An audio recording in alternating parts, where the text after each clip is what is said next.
ഉച്ചകഴിഞ്ഞ സമയത്തിനായി സ്തോത്രം.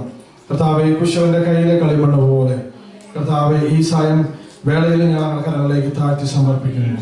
അങ്ങേക്ക് ഹിതപ്രകാരം ഞങ്ങളെ പണിയണമേ കർത്താവ്. ഞങ്ങളെ തെരഞ്ഞെടുത്ത വെളിക്ക് യോഗ്യമാവണ്ണം കർത്താവ് ഞങ്ങളെ പണിത് മാന്യമായ പാത്രങ്ങളാക്കി തീർക്കുമാറാണെന്ന് പ്രാർത്ഥിക്കുന്നു. അടിയൻ ബലഹീനനെ കരങ്ങളിൽ സമർപ്പിക്കുന്നു. അടിയന്റെ അതിരത്തോടു കൂടിയിരുന്ന ജനത്തിന് ആവശ്യമായ ആലോചന ഇന്ന് പകലിൽ സ്വർഗം വിളങ്ങുമാറാകുന്നു പ്രാർത്ഥിക്കുന്നു. തുറക്കപ്പെട്ട സ്വർഗത്തിന്റെ കീഴിൽ, തുറക്കപ്പെട്ട ആലോചന സഭയുടെ കീഴിൽ ഞങ്ങൾക്ക് ഇരിപ്പാൻ സ്വർഗം ഞങ്ങളെ സഹായിച്ചാട്ടെ. പ്രാർത്ഥന കേട്ടതിനായി സ്തോത്രം.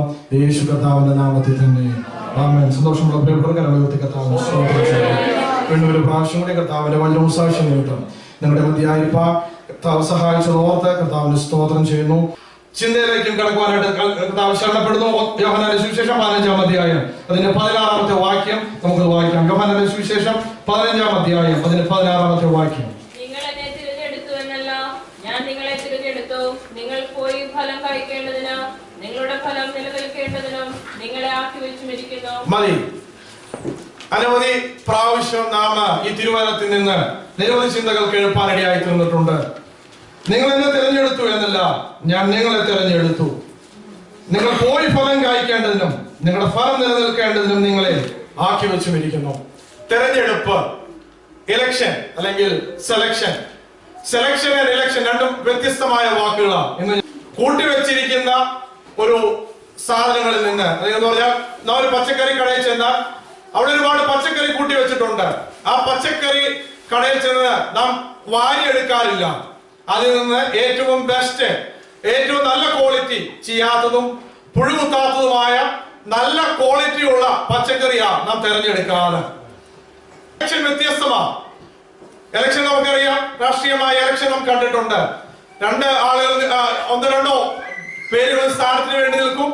ആളുകൾ വോട്ട് ചെയ്ത് തെരഞ്ഞെടുക്കുന്ന രീതി ഇലക്ഷൻ എന്ന് പറയുന്നത്. നാം തമ്പുരാനോട് പറഞ്ഞേക്കുന്നത്, നിങ്ങൾ എന്നെ തിരഞ്ഞെടുത്തു എന്നല്ല, ഞാൻ നിങ്ങളെ തിരഞ്ഞെടുത്തു. നാം തമ്പുരാനെ തിരഞ്ഞെടുത്തതല്ല, തമ്പുരാൻ നമ്മളെ തിരഞ്ഞെടുത്തു. എന്തിനു വേണ്ടിയാ നമ്മളെ തിരഞ്ഞെടുത്തത്? നമ്മൾ തിരഞ്ഞെടുത്തത് നിങ്ങൾ പോയി ഫലം കായ്ക്കേണ്ടതിനും നിങ്ങളുടെ ഫലം നിലനിൽക്കേണ്ടതിനും ഞാൻ നിങ്ങളെ ആക്കി വെച്ചിരിക്കുന്നു. ഇന്ന് നമ്മുടെ സമൂഹത്തിൽ നോക്കിയാൽ നമുക്കെല്ലാം ഫലങ്ങളുണ്ട്. പക്ഷെ ആ ഫലങ്ങൾ നിലനിൽക്കുന്ന ഫലങ്ങളാണോ? നാം പുറപ്പെടുവിക്കുന്ന ഫലങ്ങൾ സീസണിലുള്ള ഫലങ്ങളാണോ? നാം ഫലം പ്രകടിപ്പിക്കുന്നുണ്ട്, ശരിയാ. പക്ഷെ ഓരോ ഫലത്തിനും അതിൻ്റെതായ സീസൺ ഉണ്ട്. മാങ്ങ കായ്ക്കുന്നതിന് സീസൺ ഉണ്ട്, ചക്ക കായ്ക്കുന്നതിന് സീസൺ ഉണ്ട്. ഔട്ട് ഓഫ് സീസണിൽ ഇത് കായ്ച്ചു കഴിഞ്ഞാൽ അത് ശരിയാവുന്ന കാര്യമല്ല. അങ്ങനെയെങ്കിൽ ക്രിസ്തു നമ്മളെ തിരഞ്ഞെടുത്ത് ഫലം കായ്ക്കേണ്ടതിന് വേണ്ടി നമ്മളെ ആക്കി വെച്ചെങ്കിൽ നാം സീസണുകളിൽ ഫലം കായ്ക്കുന്നവരാണോ? ദൈവരാജ്യത്തിന്റെ വ്യാപ്തിക്ക് വേണ്ടി നാം ഉതകുന്നവരാണോ? എന്റെ കൊച്ചു ചിന്തയിലേക്ക് കിടക്കട്ടെ. ഇന്ന് ഞാൻ നിങ്ങളോട് പറയുവാനായിട്ട് കർത്താവ് എനിക്ക് തന്നിരിക്കുന്ന സന്ദേശം, ദൈവവിളിയും അതിന്റെ ഉദ്ദേശവും, ഡിവൈൻ കോൾ ആൻഡ് പർപ്പസ്. ദൈവം നമ്മളെ ഓരോരുത്തരും തെരഞ്ഞെടുത്തു, അതിന് ഉദ്ദേശമുണ്ട്. ചുമ്മാ നമ്മളെ ഓരോരുത്തരും തെരഞ്ഞെടുത്തല്ല. സമൂഹത്തിൽ അനേക ആളുകൾ ഉണ്ടായിരുന്നു, പക്ഷെ അവരിൽ നിന്നെല്ലാം വ്യത്യസ്തമായി അവൻ നമ്മളെ തെരഞ്ഞെടുത്തതാ. നമുക്ക് വായിക്കാം, ദൈവം വിളിച്ചത് ഗണിയേറിയല്ല. 1 കൊരിന്ത്യർ ലേഖനം 1-ാം അധ്യായം അതിന് 26-ാമത്തെ വാക്യത്തിലേക്ക് നമ്മുടെ ശ്രദ്ധ എത്തിയിരിക്കാം. 1 കൊരിന്ത്യർ ലേഖനം 1-ാം അധ്യായം 26-ാമത്തെ വാക്യം. നിങ്ങളുടെ വിളിയെ നോക്കുവിൻ. ലോകാഭിപ്രായ പ്രകാരം ജ്ഞാനികളേറെയില്ല, ബലവാന്മാരേറെയില്ല, കുലീനന്മാരും ഏറെയില്ല.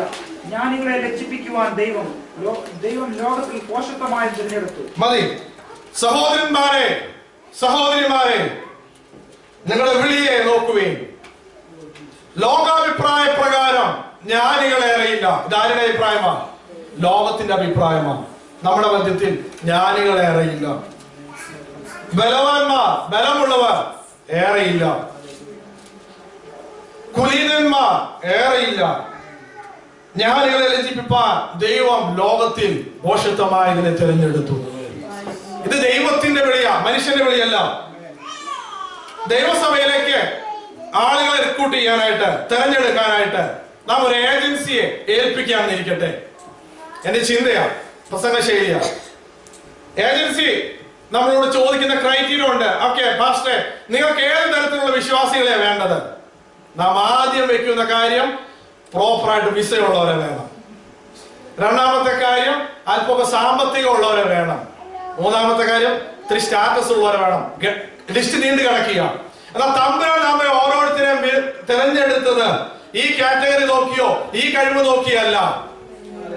അവൻ നമ്മളെ തെരഞ്ഞെടുത്തു. എന്തിനാ? ജ്ഞാനികളെ ലജ്ജിപ്പിപ്പാൻ ദൈവം ലോകത്തിൽ ഭോഷത്വമായതിനെ തെരഞ്ഞെടുത്തു. എന്തുവാ ജ്ഞാനം എന്നുള്ളത്?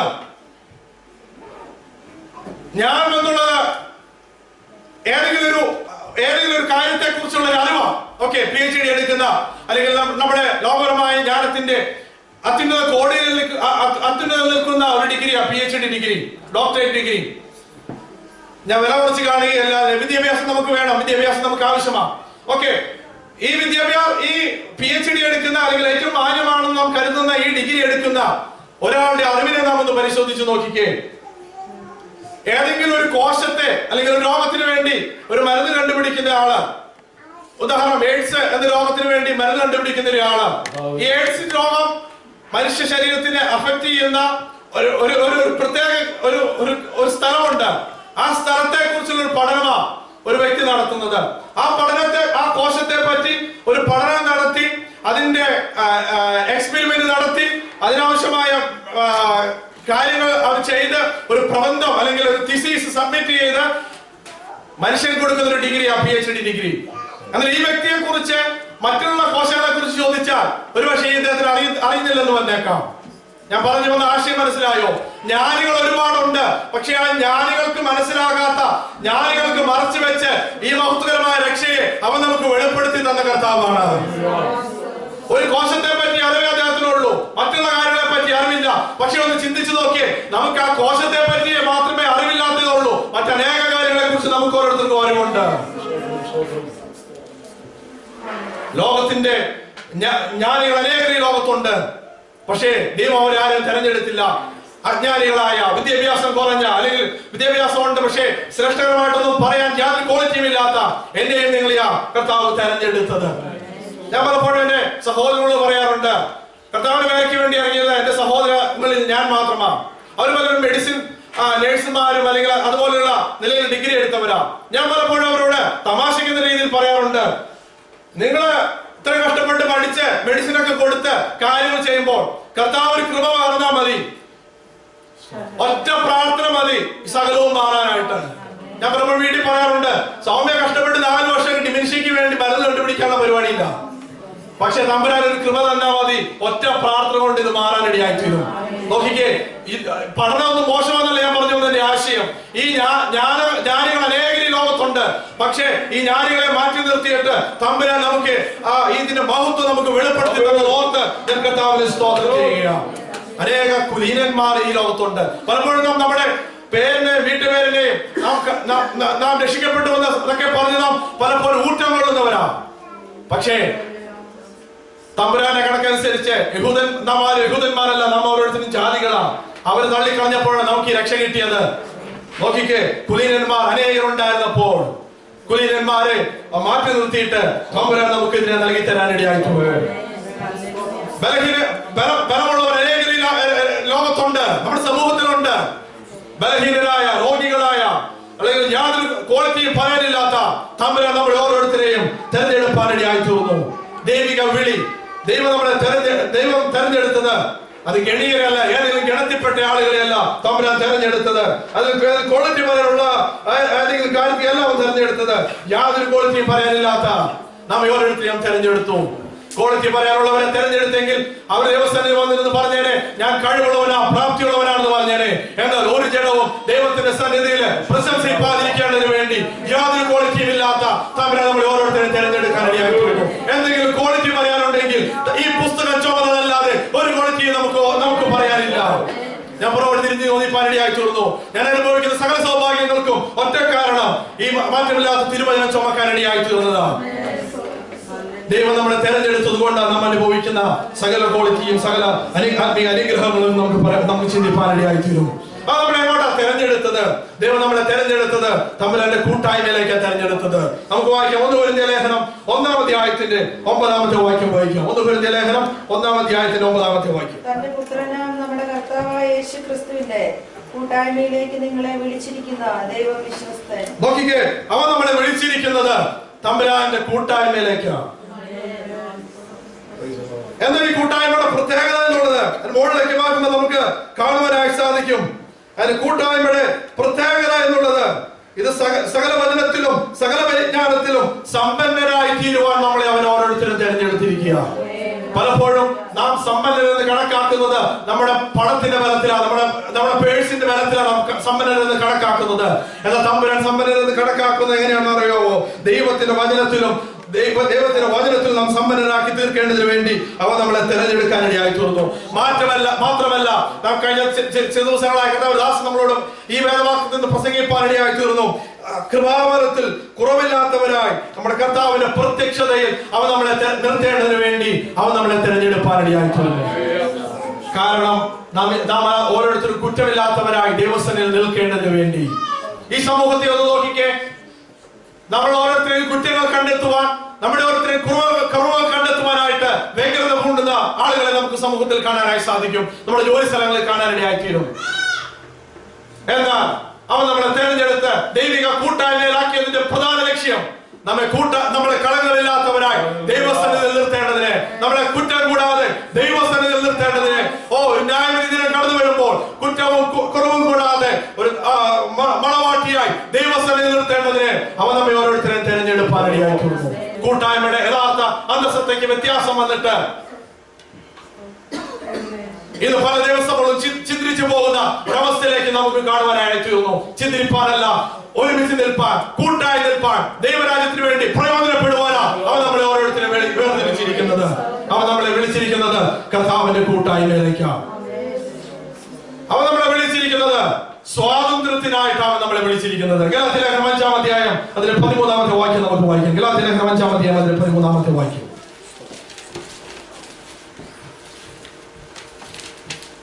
സഹോദരന്മാരെ, നിങ്ങൾ സ്വാതന്ത്ര്യത്തിനായി വിളിക്കപ്പെട്ടിരിക്കുന്നു.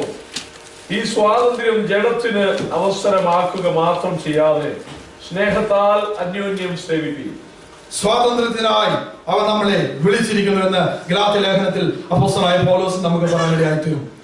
നോക്കിക്കുക, ഒരു കാലത്ത് നമുക്ക് സ്വാതന്ത്ര്യമില്ലാത്തവരായിരുന്നു. പാപത്തിനടിമപ്പെട്ട്, ശാപത്തിനടിമപ്പെട്ട്, ഒരു കണ്ണിന് നമ്മളോട് ദയ തോന്നാതെ നാം ഓരോരുത്തരും പാപത്തിന് അധീനരായിരുന്ന അവൻ നമ്മളെ വിളിപ്പാനിടയായിത്തീരുന്നു. എന്തിനു വേണ്ടിയാ വിളിച്ചത്?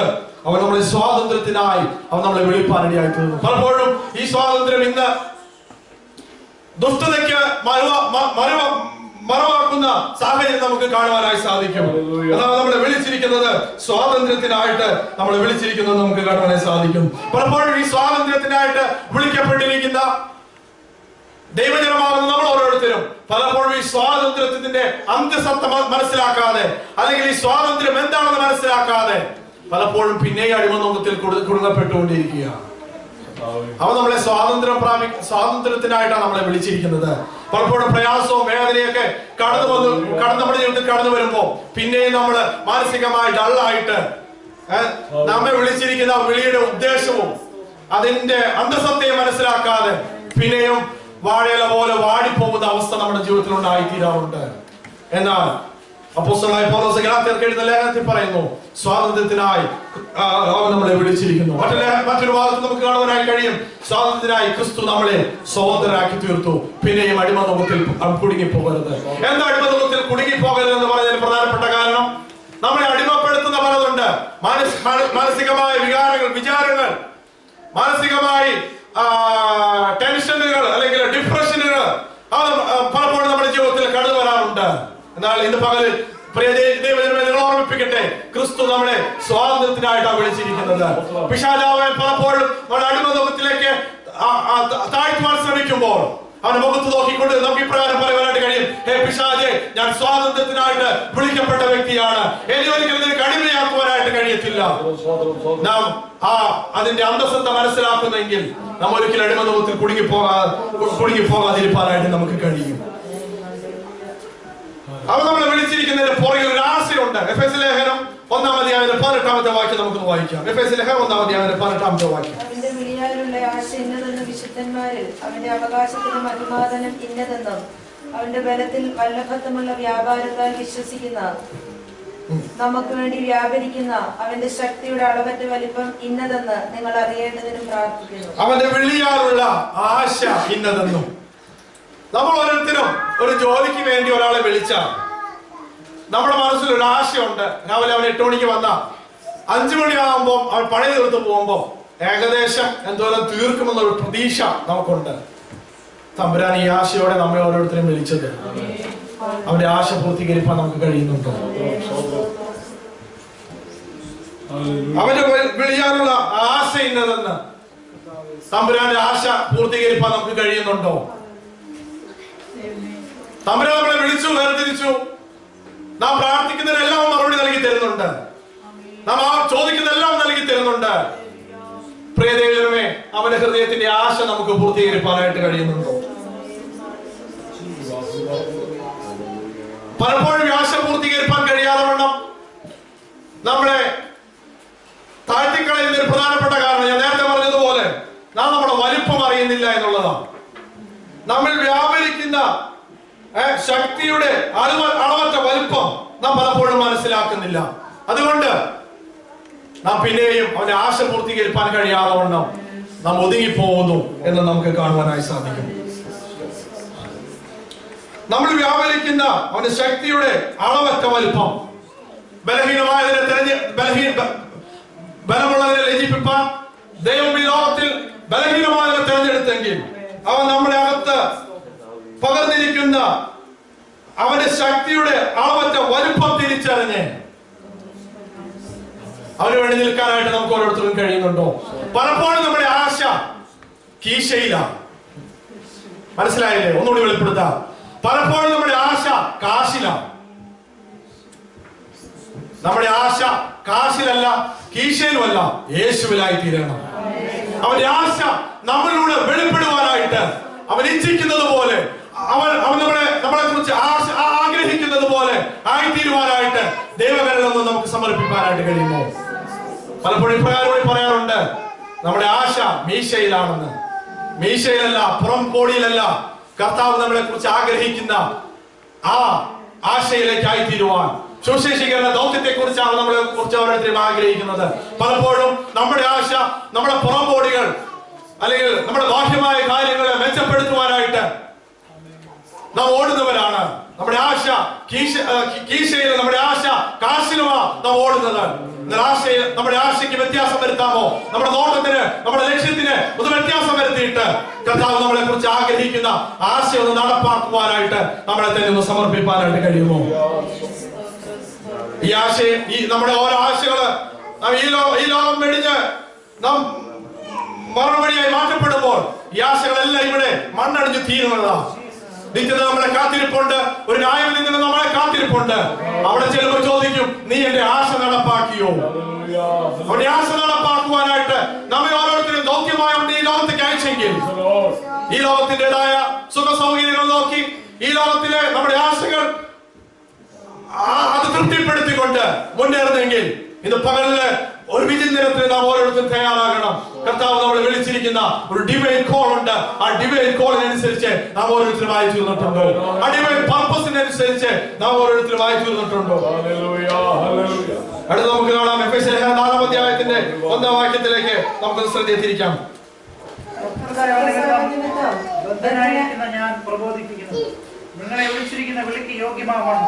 പൂർണ്ണ വിനയത്തോടും സൗമ്യതയോടും ദീർഘക്ഷമയോടും കൂടെ നടക്കുകയും. മതി. നോക്കിക്കേ, നമ്മെ വിളിച്ചിരിക്കുന്ന വിളിക്ക് യോഗ്യമാവണം. നമ്മെ ഓരോരുത്തരും വിളിച്ചു വേർതിരിച്ചു, ശരിയാ. എങ്ങനെയെങ്കിലും നടക്കാൻ നമുക്ക് ഓരോരുത്തർക്കും അവകാശമില്ല. വിളിച്ചവന്റെ വിളിക്ക് യോഗ്യമാവണം നാം ഓരോരുത്തരും നടക്കണം. ഞാൻ ഇന്നതുപോലെ ഓർക്കുന്നു, ഞാൻ 7ാം ക്ലാസ്സിൽ പഠിക്കുന്ന സമയത്ത് ഞങ്ങളൊരു ഗ്രാമാന്തരീക്ഷത്തിലുള്ള ഒരു പാസ്റ്റേജ് അല്ലെങ്കിൽ അങ്ങനത്തെ ഒരു സാഹചര്യത്തിൽ അവിടെ ചർച്ചിലാണ് എന്റെ പിതാവ് ശുശ്രൂഷിച്ചുകൊണ്ടിരുന്നത്.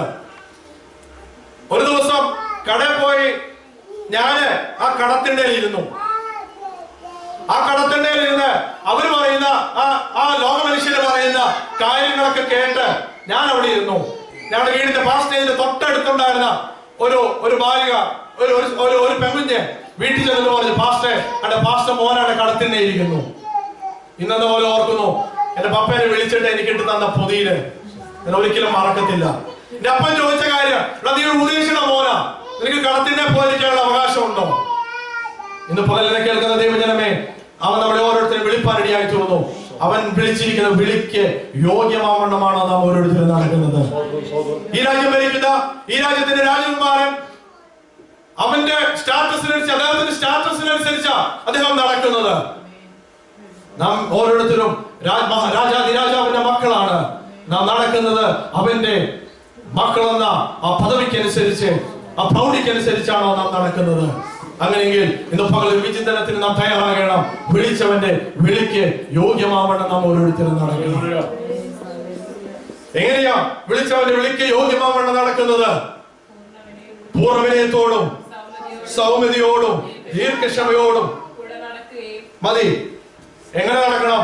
പൂർണ്ണ വിനയത്തോടെ. പൂർണ്ണ വിനയത്തോടെ എന്ന് പറയുമ്പോ നമുക്കറിയാം, ഏതെങ്കിലും ഒരു നല്ല പൊസിഷനിൽ ഇരിക്കുന്ന ആളുകൾക്ക് എപ്പോഴും വിനയമുണ്ട്. അവരതിന്റെ പ്രൈഡ് കാണിക്കാറില്ല, അഹങ്കാരം കാണിക്കാറില്ല. കാരണം അവർക്കറിയാം മറ്റുള്ളവരെ ബഹുമാനിക്കാൻ, മറ്റുള്ളവർക്ക് റെസ്പെക്ട് കൊടുക്കാൻ നമുക്കറിയാം. നമ്മെ വിളിച്ചിരിക്കുന്ന വിളിക്ക് യോഗ്യമാണ് നാം നടക്കുമ്പോൾ നാം പൂർണ്ണ വിനയത്തോടെ നടക്കണം. രണ്ടാമത്തെ കാര്യം, സൗമ്യതയോടെ നാം നടക്കണം. പലപ്പോഴും നമ്മുടെ പേരിലൊക്കെ ഇത് ഉണ്ടാകാറുണ്ട്, നമ്മുടെ ജീവിതത്തിലും കൂടി നമുക്കിത് ആവശ്യമാണ്.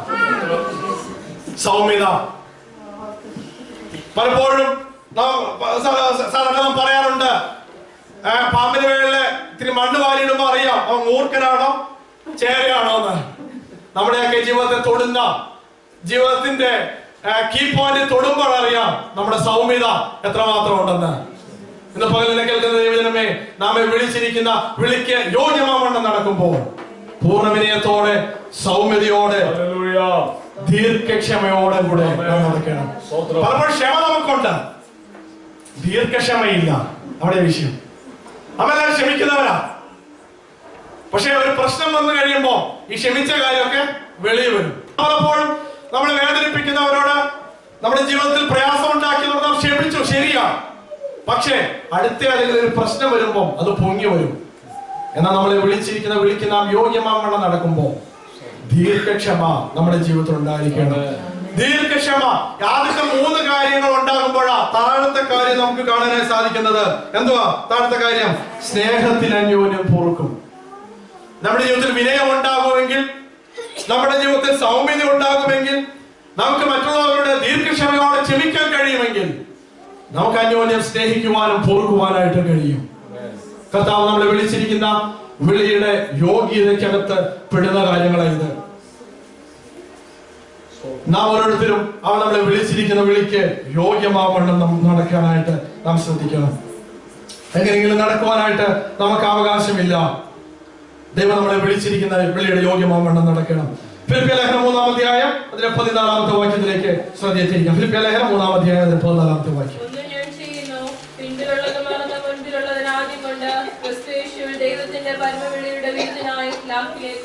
അവൻ നമ്മളെ വിളിച്ച വിളി ദൈവത്തിന്റെ പരമവിളിയാണ്. അനേകര് ഈ ലോകത്തുണ്ട്, അവരാരും തമ്മിൽ തെരഞ്ഞെടുത്തില്ല. യാതൊരു ക്വാളിറ്റിയും പറയാനില്ലാത്ത, യാതൊരു ശ്രേഷ്ഠതയും പറയാനില്ലാത്ത എന്നെ നിന്നെ ഓരോരുത്തരെയും ദൈവം വിളിച്ചിരിക്കുന്നത് ഈ വിളി പരമമായ വിളിയാണ്. ഇത് ഡിവൈൻ കോളാ. ഈ പരമവിളിക്ക് നാം എങ്ങനെ മുന്നോട്ട് പോകണമെന്ന് അവിടെ പറയുന്നത്, ഒന്ന് ഞാൻ ചെയ്യുന്നു, പിമ്പിലുള്ളത് മറന്നു, മുമ്പിലുള്ളത് ആഞ്ഞുകൊണ്ട് പരമവിളിയുടെ ലാക്കിനായി നാം ഓടുന്നു. ഒരു ഓട്ടക്കളത്തിൽ നിൽക്കുന്ന ഒരു സ്പോർട്സ്മാനെ നമുക്ക് ഇതിനോട് ഊഹിക്കുവാനായിട്ട് കഴിയും. ഒരു സ്പോർട്സ്മാനെ സംബന്ധിച്ചിടത്തോളം ഒരു ഓട്ടക്കളത്തിൽ നിൽക്കുമ്പോൾ അവന്റെ സകല പരാജയങ്ങളും, അല്ലെങ്കിൽ കഴിഞ്ഞ ഗെയിംസിലെ അവൻ കഴിഞ്ഞ പ്രാവശ്യം റിഹേഴ്സൽ എടുത്ത അവന്റെ സകല പരാജയങ്ങളും മറന്നുകൊണ്ട് അവൻ ഓട്ടക്കളത്തിൽ നിൽക്കുന്നത്. അവൻ ഓട്ടക്കളത്തിൽ ഓടുവാനായി നിൽക്കുമ്പോൾ അവനെടുത്ത ട്രയലുകൾക്ക് അവൻ മുമ്പ് ഓടിയ അവന്റെ ടൈമിന് വ്യത്യാസമുണ്ടെങ്കിൽ, കഴിഞ്ഞ പ്രാവശ്യം അത്ര ഓടാൻ പറ്റിയില്ല, ഈ പ്രാവശ്യം ഓടാൻ പറ്റുമോ എന്നുള്ള കോൺഫിഡൻസ് ഇല്ലാഞ്ഞിട്ടല്ല അവൻ നിൽക്കുന്നത്. അവൻ പഴയ കാര്യങ്ങളെല്ലാം മറന്നു കളഞ്ഞിട്ട്, അവന്റെ ജീവിതത്തിലെ പരാജയങ്ങള്, അവന്റെ ജീവിതത്തിലെ വേദനിപ്പിക്കുന്ന അവസ്ഥകള്, അവന്റെ പരിക്കുകള് എല്ലാം മറന്നു കളഞ്ഞിട്ട്, അവന്റെ ട്രെയിനർ ചീത്ത വിളിച്ചത് എല്ലാം മറന്നു കളഞ്ഞിട്ട് അവൻ പരമവിളിക്ക് വേണ്ടി ഓടാൻ നിൽക്കുക. അവൻ ആ വെടിപൊട്ടുന്ന ശബ്ദം കേൾക്കുമ്പോൾ അവൻ ആഞ്ഞുകൊണ്ട് നിൽക്കുക. എന്തുകൊണ്ടാ? പഴയതെല്ലാം മറന്ന് മുമ്പിൽ വെച്ചിരിക്കുന്ന ആ ലക്ഷ്യസ്ഥാനത്തേക്ക് അവൻ ഓടുക. എന്നെ കേൾക്കുന്ന ദൈവജനമേ, ഒരു ഓട്ടക്കളത്തിൽ നിൽക്കുന്ന ഞാൻ ഓട്ടക്കളത്തിലാണ് നിൽക്കുന്നത്. എന്നെ ഓരോരുത്തരെയും ദൈവം വിളിച്ചിരിക്കുന്നത് ഈ പരമവിളിക്ക് വേണ്ടിയോ. കഴിഞ്ഞാളുകളെ വേദന നമ്മുടെ ജീവിതത്തിലുണ്ട്, കഴിഞ്ഞാളുകളെ പരാജയം നമ്മുടെ ജീവിതത്തിനകത്തുണ്ട്, കഴിഞ്ഞാളുകളെ നാം കഷ്ടപ്പെട്ട ഒരുപാട് അവസ്ഥകൾ നമ്മുടെ ജീവിതത്തിലുണ്ട്, വേദനപ്പെട്ട അനേക അവസ്ഥകളുണ്ട്. ഓട്ടക്കളത്തിൽ നിൽക്കുമ്പോൾ പഴയതെല്ലാം മറന്നിട്ട് മുമ്പിലേക്ക് ഈ പരമവിളിയുടെ ലാക്കിനായിട്ട് മുമ്പിലേക്ക് ഓടുവാനായിട്ട് നമുക്ക് കഴിയുമെങ്കിൽ നമ്മളെ വിളിച്ചിരിക്കുന്ന വിളിയുടെ പർപ്പസ് അതിന്റെ ലക്ഷ്യത്തിന്റെ പൂർത്തീകരണത്തിലേക്ക് എത്തുവാനായിട്ട് സാധിക്കും. ഓട്ടക്കളത്തിൽ നിൽക്കുന്ന ഈ ഓട്ടക്കാരനെ നോക്കിക്കേ, അവനെ ആവേശം കൊള്ളിക്കുവാൻ, അവനെ എൻകറേജ് ചെയ്യുവാനായിട്ട് അവന്റെ രാജ്യക്കാർ അവിടെ ഉണ്ട്. ആ രാജ്യത്തിന്റെ പതാക പൊതിഞ്ഞ അല്ലെങ്കിൽ ആ രാജ്യത്തിൻ്റെതായ സിംബലുകൾ പതിച്ചതായ അനേക കാണികൾ അവിടെ ഉണ്ട്. അവനെ ആർപ്പ് വിളിക്കുന്നുണ്ട്, ഓട് ഓട് ഓട് ആർപ്പ് വിളിക്കുന്നുണ്ട്. പക്ഷേ ഓട്ടക്കാലത്തിൽ നിൽക്കുന്ന ഈ ഓട്ടക്കാരനെ സംബന്ധിച്ചിടത്തോളം ഈ ആർപ്പ് വിളികളോ അവനെ പ്രോത്സാഹിപ്പിക്കുന്നതോ അവനെ എൻകറേജ് ചെയ്യുന്നതല്ല അവന്റെ ശ്രദ്ധയിലേക്ക് കടന്നു വരുന്നത്. ആ വെടിമുഴങ്ങുന്ന ശബ്ദം കേൾക്കുമ്പോൾ ലക്ഷ്യസ്ഥാനത്ത് ക്രോസ് കെട്ടിയിരിക്കുന്ന റിബൺ അതെങ്ങനെയെങ്കിലും ക്രോസ് ചെയ്യുക എന്ന ലക്ഷ്യമാണ് അവന്റെ ജീവിതത്തിനകത്തുള്ളത്. അങ്ങനെയെങ്കിൽ എന്നെ കാത്തിരിക്കുന്ന ഒരു ക്രൗണുണ്ട്, ഒരു കിരീടമുണ്ട്. ആ കിരീടം പ്രാപിക്കുവാനായിട്ട് നാം വിളിച്ചിരിക്കുന്ന വിളി, ഈ പരമവിളി ഓടി തീർക്കുവാൻ കഴിയുന്നെങ്കിൽ നമ്മുടെ ജീവിതം ധന്യമായി തീരുവാനായിട്ട് ഇടയായിട്ടുണ്ട്. എബ്രായലേഖനം 3-ാം അധ്യായത്തില് നമുക്ക് ഇപ്രകാരം കാണുവാനായി സാധിക്കുന്നു. ഇത് സ്വർഗീയമായ വിളിയാണ്. എബ്രായലേഖനം 3-ാം അധ്യായം അതിന്റെ 1-ാമത്തെ വാക്യം വായിക്കാം. മതി. അതുകൊണ്ട് വിശുദ്ധ സഹോദരന്മാരെ, സഹോദരിമാരെ, സ്വർഗീയ വിളിക്ക് ഓഹരിക്കാരായുള്ളവരെ, ഇത് സാധാ വിളിയല്ല, ഇത് ഡിവൈൻ കോളാ. സ്വർഗത്തിൽ നിന്ന് നമ്മെ ഓരോരുത്തരെയും വിളിച്ചതാ. ഈ വിളി സാധാ വിളിയല്ല, ഇത് സ്വർഗീയ വിളിയാ. ഇതിനെ അലക്ഷ്യമാക്കുവാൻ എനിക്ക് നിനക്കും കഴിയത്തില്ല. പലപ്പോഴും നമ്മൾ അലക്ഷ്യമാക്കി തീർന്നിട്ടുണ്ട്. ഈ വിളിയുടെ ലക്ഷ്യം അറിയാതെ, വിളിയുടെ പർപ്പസ് അറിയാതെ, ഇതിന്റെ ഗൗരവം അറിയാതെ, ആര് നമ്മളെ വിളിച്ചെന്നറിയാതെ, അതിന് യോഗ്യമെണ്ണം നടക്കാതെ പലപ്പോഴും നമ്മുടെ ജീവിതത്തെ അലക്ഷ്യമാക്കി മുന്നേറിയ അനേക സാഹചര്യങ്ങൾ നമ്മുടെ മധ്യത്തിലുണ്ട്. എന്നാൽ ഈ വിളി സ്വർഗീയമായൊരു വിളിയാ. അതിന്റെ ലക്ഷ്യം മനസ്സിലാക്കാൻ നിനക്ക് കഴിയുന്നുണ്ടോ? അതിന്റെ ലക്ഷ്യത്തിനനുസരിച്ച് നിനക്ക് മുന്നേറാൻ കഴിയുന്നുണ്ടോ? അതിന് യോഗ്യമാവണ്ണം നിനക്ക് നടപ്പാൻ കഴിയുന്നുണ്ടോ? ക്രിസ്തുവിന് വേണ്ടി വിളിച്ചിരിക്കുന്ന, ക്രിസ്തുവിന്റെ ലക്ഷ്യം പൂർത്തീകരിക്കാൻ വിളിച്ചിരിക്കുന്ന എന്നെയും നിന്നെയും അതിന്റെ പൂർത്തീകരണത്തിലേക്ക് നമുക്ക് എത്തിച്ചേരുവാനായിട്ട് കഴിയുന്നുണ്ടോ? ഇത് ഡിവൈൻ വിളിയാ, ഡിവൈൻ കോളാ. ഈ കോളിനെ അലക്ഷ്യമാക്കുവാൻ എനിക്ക് നിനക്ക് സാധിക്കത്തില്ല. 1 തെസ്സലോനിക്കലേഖനം 2-ാം അധ്യായം 11-ാമത്തെ വാക്യം കൂടി വായിച്ച് എന്റെ സന്ദേശം വിരമിക്കാൻ കർത്താവ് ശരണപ്പെടുകയാണ്. 1 തെസ്സലോനിക്കലേഖനം 2-ാം അധ്യായം 11-ാമത്തെ വാക്യം. മതി. നമ്മെ വിളിച്ചിരിക്കുന്നത് ദൈവരാജ്യത്തിനും അതിന്റെ മഹത്വത്തിനും വേണ്ടിയാണ് വിളിച്ചിരിക്കുന്നത്. ഒരു കഴിവും പറയാനില്ലാത്ത, ഒരു ശ്രേഷ്ഠതയും പറയാനില്ലാത്ത, ഒരു കുലമഹിമയും പറയാനില്ലാത്ത, ബലമില്ലാത്ത എന്നെ നിന്നെ വിളിച്ചിരിക്കുന്നത് ദൈവരാജ്യത്തിന്റെ മഹത്വത്തിന് വേണ്ടിയാണ് നമ്മെ ഓരോരുത്തരെയും വിളിച്ചിരിക്കുന്നത്. ഇവിടെ ആരുടെയും മഹത്വത്തിനല്ല, ഇവിടെ ആരുടെയും പുകഴ്ചയ്ക്കല്ല, ദൈവത്തിന്റെ നാമത്തിന്റെ പുകഴ്ചയ്ക്കും ദൈവനാമത്തിന്റെ മഹത്വത്തിന് വേണ്ടിയാണ് വിളിച്ചിരിക്കുന്നത്. അങ്ങനെയെങ്കിൽ നാം ഇന്ന് അനുഭവിക്കുന്ന കഷ്ടങ്ങളും പ്രയാസങ്ങളും അത് നോക്കേണ്ടതും അതിന് പരിഹാരം വരുത്തേണ്ടതും എന്റെയും നിന്റെയും കടമയല്ല, തമ്പുരാന്റെ കടമയാ. ഡിവൈൻ കോളാ ഇത്. ഈ ഡിവൈൻ കോളിനകത്ത് ആയിരിക്കുന്ന എന്റെയും നിന്റെയും സകല പ്രശ്നത്തിനും പരിഹാരം വരുത്തുവാൻ മഹാരാജാവിന്റെ ഉത്തരവാദിത്വമാണ്. അങ്ങനെയെങ്കിൽ ഡിവൈൻ കോളിന് വേണ്ടി വിളിച്ചിരിക്കുന്ന, ഇതിന്റെ ഡിവൈൻ പർപ്പസിന് വേണ്ടി വിളിച്ചിരിക്കുന്ന എന്റെയും നിന്റെയും ലക്ഷ്യം എന്നുള്ളത് ദൈവരാജ്യത്തിന്റെ മഹത്വമായി തീരണം. ഇത് പകലിലെ ദൈവജനമേ, അവന്റെ ദൈവരാജ്യത്തിന്റെ മഹത്വത്തിന് വേണ്ടി നമുക്ക് ചെറുവിരലെങ്കിൽ വരക്കാൻ കഴിഞ്ഞിട്ടുണ്ടോ? ദൈവരാജ്യത്തിന്റെ മഹത്വത്തിന് വേണ്ടി ദൈവത്തിന്റെ വിളിയുടെ ആശയം എന്താണെന്ന് തിരിച്ചറിഞ്ഞ് അതിനുവേണ്ടി എനിക്ക് നിനക്ക് പ്രവർത്തിപ്പാനായിട്ട് കഴിഞ്ഞിട്ടുണ്ടോ? പലപ്പോഴും ദൈവരാജ്യത്തിന്റെ പർപ്പസ്, നമ്മളെ വിളിച്ചിരിക്കുന്ന വിളിയുടെ ലക്ഷ്യം മനസ്സിലാക്കാതെ പലപ്പോഴും നമ്മുടെ ആശയം നാം കാശ് ലക്ഷ്യമാക്കി മുന്നേറുന്നവരല്ലേ. സുവിശേഷ ദൗത്യത്തിന് വേണ്ടി എന്നെ വിളിക്കാനിടയായി തീർന്നു. അനേകര് ഈ രാജ്യത്തുണ്ടായിരുന്നു, അനേകര് ഈ ലോകത്തുണ്ടായിരുന്നു. അവർക്കാർക്കും ലഭ്യമാകാത്ത ശ്രേഷ്ഠകരമായ അവസ്ഥയും ശ്രേഷ്ഠകരമായ പദവിയും നമ്മുടെ ജീവിതത്തിൽ നൽകി തന്ന് അവ നമ്മളെ വിളിച്ച് വേർതിരിച്ചെങ്കിൽ മഹാരാജാവിന്റെ മഹത്വത്തിനും മഹാരാജാവിന്റെ പ്രൗഢിക്കും അനുസരിച്ച് അവന്റെ മഹത്വത്തിനനുസരിച്ച് നിൽക്കുവാൻ എനിക്ക് നിനക്കും കഴിഞ്ഞാൽ ഡിവൈൻ കോളിന്റെയും ഡിവൈൻ പർപ്പസിന്റെയും അതിന്റെ ലക്ഷ്യം, അതിന്റെ പൂർത്തീകരണത്തിലേക്ക് എത്തുവാനായിട്ട് നമുക്ക് കഴിയും. തമ്പുരാൻ നമ്മളെ വിളിച്ചത് കൊണ്ടല്ലേ ഈ മാന്യമായ അവസ്ഥ നമ്മുടെ ജീവിതത്തിൽ കടന്നു വരുവാൻ. അവൻ നമ്മുടെ ജീവിതത്തിൽ സ്വാതന്ത്ര്യത്തിനായി വിളിച്ചത് കൊണ്ടല്ലേ, അവൻ നമ്മുടെ ജീവിതത്തിൽ സ്വാതന്ത്ര്യം നൽകി തന്നത് കൊണ്ടല്ലേ, പ്രയാസമുള്ളപ്പോഴും വേദനയുള്ളപ്പോഴും ഇടുക്കമുള്ളപ്പോഴും ഞെരുക്കമുള്ളപ്പോഴും നമുക്ക് അവനെ സന്തോഷിപ്പാനായിട്ട് കഴിയുന്നത്. അവന്റെ വിളിയുടെ ആശയങ്ങളെന്ന് തിരിച്ചറിഞ്ഞു. അവൻ നമ്മളെ കൂട്ടായ്മയിലേക്ക് വിളിച്ചിരിക്കുന്നത് തിരിച്ചറിയുന്നു. അവന്റെ വിളി, അവന്റെ പരമവിളി എന്റെ ലാക്കിലേക്ക് ഓടുവാനായിട്ട് ഇന്ന് പകൽ തയ്യാറെടുക്കുന്നെങ്കിൽ അവൻ നമ്മളെ മാനിപ്പാൻ ശക്തനായ കർത്താവ്. ഹൃദയങ്ങളെ ദൈവസ്ഥലേഖാഗ്രമാക്കാം. തമ്പുരാൻ നമ്മളെ വിളിപ്പാൻ റെഡിയായി തീർന്നു. ദൈവിക വിളിയും ദൈവികമായ ഒരു ഉദ്ദേശത്തോടു കൂടി നമ്മളെ വിളിച്ചിരിക്കുന്നത്. നാം പലപ്പോഴും ഈ ലോകത്തിലായിരിക്കുമ്പോൾ നമ്മുടെ ഉദ്ദേശശുദ്ധിയോടെ അല്ലെങ്കിൽ നമ്മുടേതായ ആഗ്രഹങ്ങളുടെ നിവൃത്തിക്ക് വേണ്ടി നാം ഓടുന്നവരാണ്. അതൊന്ന് മാറ്റി വെച്ചിട്ട് അവൻ നമ്മളെ വിളിച്ചിരിക്കുന്ന വിളിയുടെ ആശയങ്ങളെന്ന് തിരിച്ചറിഞ്ഞോടുവാൻ എന്നെ ഇതിനെ നിനക്ക് സമർപ്പിക്കാനായിട്ട് കഴിയുന്നു.